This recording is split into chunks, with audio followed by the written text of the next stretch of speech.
প্রোফাইলে বা পেজে ফলোয়ার্স বাড়াতে পারেন। এর জন্য আপনাকে ছোট্ট একটি টিপ। আপনি সোশ্যাল মিডিয়াতে কাজ শুরু করেছেন, হয়তো আপনার বন্ধু বান্ধব বা আত্মীয় স্বজন যারা সোশ্যাল মিডিয়াতে কাজ করছে তাদেরকে দেখে অনুপ্রাণিত হয়ে আপনি ফেসবুকে কাজ শুরু করেছেন, কিন্তু আপনি যখনই একটি প্রোফাইল বা পেজ ক্রিয়েট করেছেন তখনই দেখা যাচ্ছে যে আপনার মাথার মধ্যে একটি চিন্তা আসতেছে যে আমার তো ফলোয়ার বাড়তেছে না, এখন কিভাবে আমি ফলোয়ার্স বাড়াতে পারি। হ্যাঁ, আপনি চাইলে কিন্তু আপনার প্রোফাইলে বা পেজে ফলোয়ার্স বাড়াতে পারেন। এর জন্য আপনাকে ছোট্ট একটি টিপস অবলম্বন করতে হবে।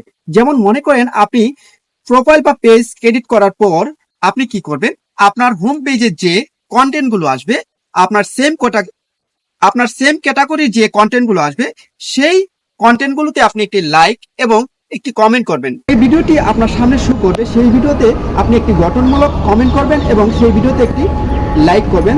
তাহলেই দেখবেন আস্তে আস্তে আপনার ভিডিওতে এঙ্গেজমেন্ট বাড়বে এবং তারা আপনাকে ফলো করবে, বা আপনি চাইলে তাদেরকেও আপনি ফলো করতে পারেন। এভাবে কিন্তু আপনি চাইলে খুব সহজেই আপনার ফলোয়ার বাড়িয়ে নিতে পারেন।